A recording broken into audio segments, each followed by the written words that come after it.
పెద్ద రాజకీయాల మీద నా చాలామంది కసరత్తులు చేసిన వాడిని కాదు. 2009లో అప్పుడు రాజకీయ ప్రస్థానం తప్ప. 2003లో నేను మా నాన్నకి చెప్పాను ఫస్ట్. ఈరోజు మా నాన్నగారు లేరు, స్వర్గస్థులయ్యారు. మా నాన్నకి మా అమ్మకి 2003లో చెప్పారు, అమ్మ నేను ఒకరోజు పాలిటిక్స్కి వెళ్తాను. మా అమ్మయ్య మా నాన్నకి నచ్చల మాట. శుభ్రమైన కెరీర్ పెట్టుకొని పిచ్చేంట్రా నీకనే. కానీ నేను చెప్పలేకపోయినా ఆ రోజున. నేను సినిమాలని దృష్టిలో పెట్టుకొని ఎదగలేదు, సమాజాన్ని దేశాన్ని దృష్టిలో పెట్టుకొని ఎదిగాను. సినిమా నాకు ఉపకరణం అయింది కానీ సినిమా నా జీవితం కాలం.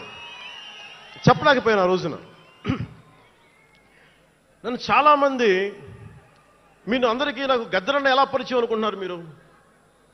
రాజకీయాల ద్వారా కాదు. గద్దరన్న ఖుషీ సినిమా చూసి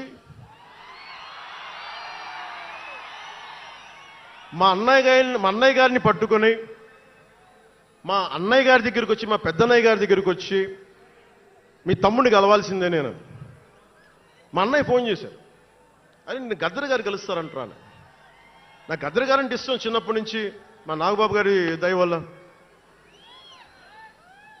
సరే కలిస్తే ఆయన ఎంత క్షుణ్ణంగా ఆయన పరిస్థితి చెప్పాడంటే, అరే నువ్వు దేశం కోసం సమాజం కోసం ఆలోచించేవాడివి.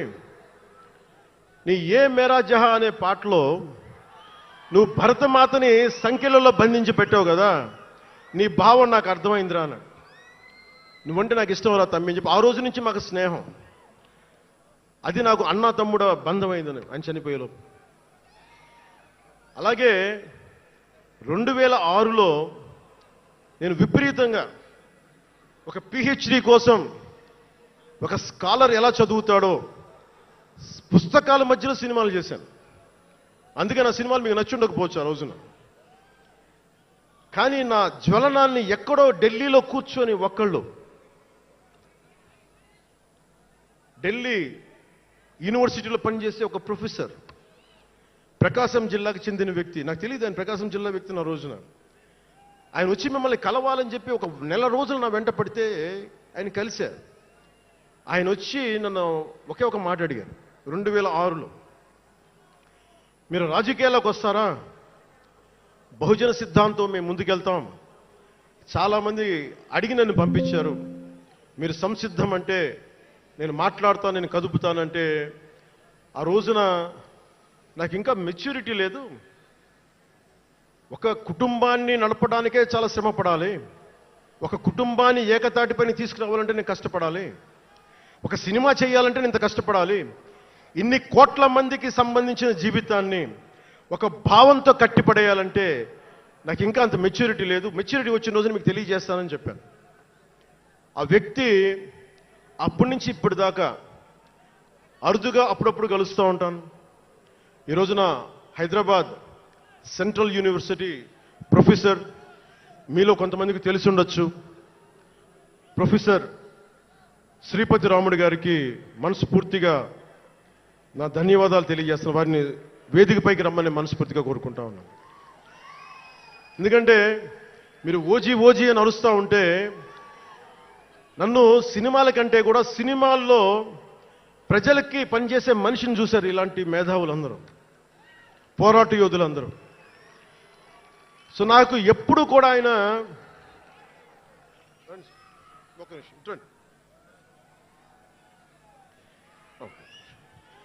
ప్రొఫెసర్ గారు మన జనసేన పార్టీ కాదు, ఆయన ప్రొఫెసరే. బహుజన సిద్ధాంతాల కోసం, అంబేద్కర్ ఆశయాల కోసం, అణగారిన వర్గాల కోసం నిలబడ్డ వ్యక్తి. ఆయన చాలామంది విద్యార్థుల్ని పిహెచ్డీలకి సిద్ధం చేసే వ్యక్తి. మన దగ్గరున్న బేతపూడి విజయ్ కుమార్ గారు కూడా ఆయన శిష్యుడే. ఇలాంటి శిష్యులు ఎంతమంది తయారు చేసి ఆయన జనసేన ఎప్పుడు నాకు అండగా ఉంటారు. ఓడిపోయినా నిలబడ్డా ఎప్పుడైనా సరే నమ్మకం ఏంటంటే మీరు ఉండాలి, మీరు రాణించాలి నిరంతరం తప్పించే శ్రీపతి రాముడు గారికి నేను ఇవ్వగలిగేది ఒకటే, నా గుండెల నుంచి ప్రేమ ఇవ్వగలను.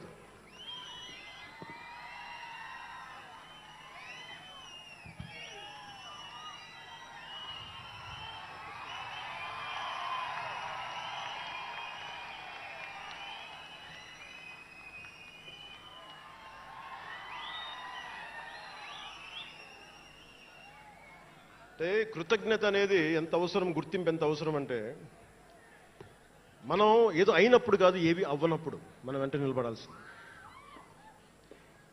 నేను థ్యాంకింగ్ నోట్స్ చెప్దాం అనుకున్నా. ఎవరికి చెప్పాలి? ముందుగా ఈ సభా వేదిక కోసం పారిశుద్ధ్య సిబ్బందికి, నా గుండెల్లో పెట్టుకొని గౌరవించే నా పారిశుద్ధ్య సిబ్బందికి ముందుగా మీ అందరికీ నా హృదయపూర్వక నమస్కారాలు, హృదయపూర్వక ధన్యవాదాలు. యాక్చువల్గా నేను అనుకుంది ముందుగా పారిశుద్ధ కార్మికులకి సన్మానం చేసి స్పీచ్ మొదలు పెడదామని. ఎక్కువ మంది ఉండటం వల్ల మన సమయం సరిపోదు కాబట్టి రేపొద్దున మన సీనియర్ నాయకులందరినీ, సోదరులు నాగబాబు గారిని, ఎమ్మెల్సీ వారిని గౌరవించి చేయవలసిందిగా నేను కోరుకుంటున్నాను. అలాగే దారి పొడవున శుభాకాంక్షలు తెలియజేసిన హోర్డింగ్స్ ద్వారా నా సోదరులు సోదరీమణులందరికీ, ప్రతి ఒక్కరికి, నాయకులందరికీ నా ధన్యవాదాలు. డిప్యూటీ సీఎం పేషి అధికారులందరికీ కూడా నా ధన్యవాదాలు. నా సెక్యూరిటీ సిబ్బందికి కూడా నా ధన్యవాదాలు. ఈ ఆవిర్భావ దినోత్సవానికి ముందుండి నడిపించిన గౌరవ సివిల్ సప్లైస్ మంత్రి, Janasena political affairs committee chairman, నన్ను కాలానికి నా పరీక్షలు పెట్టి కానీ ఒకసారి నిర్ణయం తీసుకున్న తర్వాత ఓడిపోయినా కానీ వెన్నంటే నిలబడ్డ నా సోదరుడు, పిఎస్సి చైర్మన్, గౌరవ సివిల్ సప్లైస్ మంత్రి శ్రీ నాదెండ్ల మనోహర్ గారికి నా హృదయపూర్వక ధన్యవాదాలు.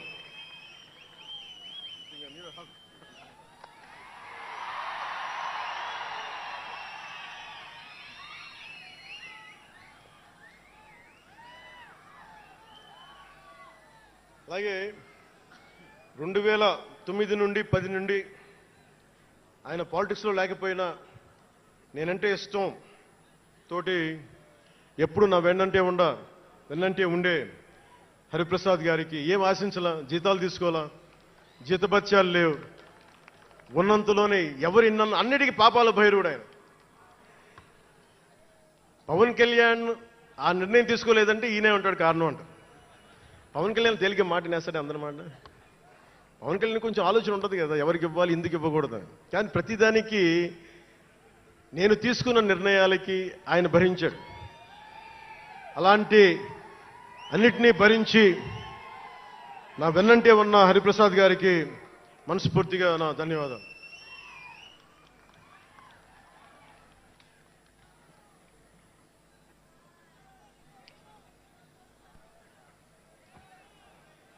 అలాగే అన్ని కమిటీల సభ్యులందరికీ పేరు పేరున, కేకే గారికి, తెగించే గుణమున్న పంచకర్ల సందీప్కి, పోరాటం చేసిన నాయకులందరికీ నా ప్రత్యేక ధన్యవాదాలు. సోషల్ మీడియా సిబ్బందికి, స్టేజ్ కల్చరల్ ఆర్టిస్టులందరికీ, ఫుడ్ సప్లైయర్స్ అందరికీ, దాతలకి, డాక్టర్స్ టీమ్కి, ప్రతి ఒక్కరికి నా హృదయపూర్వక నమస్కారాలు. ఇందాక ఆ పైన హెలికాప్టర్లో వస్తుంటే చాలామంది ఫోటోగ్రాఫ్స్ కనిపించినాయి. ముఖ్యంగా తెలుగు సినిమా హీరోలు, సూపర్ స్టార్స్ ఫోటోస్, ప్రభాస్ గారిది, మహేష్ బాబు గారిది, జూనియర్ ఎన్టీఆర్ గారిది, అల్లు అర్జున్ గారిది, సాయి ధరమ్ తేజ్ గారి, నందమూరి అభిమానులు, మెగాస్టార్ చిరంజీవి గారి అభిమానులకి, మెగాస్టార్ తనయులు, గేమ్ చేంజర్ రామ్ చరణ్ గారి అభిమానులు, తెలుగు హీరోయిన్లు, ప్రతి నటుల, అందరి హీరోల అభిమానులు, మీ అందరికీ కూడా నా ప్రత్యేక నమస్కారాలు, ధన్యవాదాలు.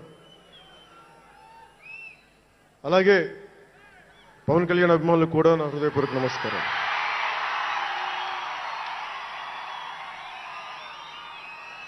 మద్దతు ఇచ్చిన జనసేనతో పాటు ఎన్డీఏ కూటమి పక్షాలైన తెలుగుదేశం, బీజేపీ నాయకులకు, కార్యకర్తలకు నా ప్రత్యేక ధన్యవాదాలు.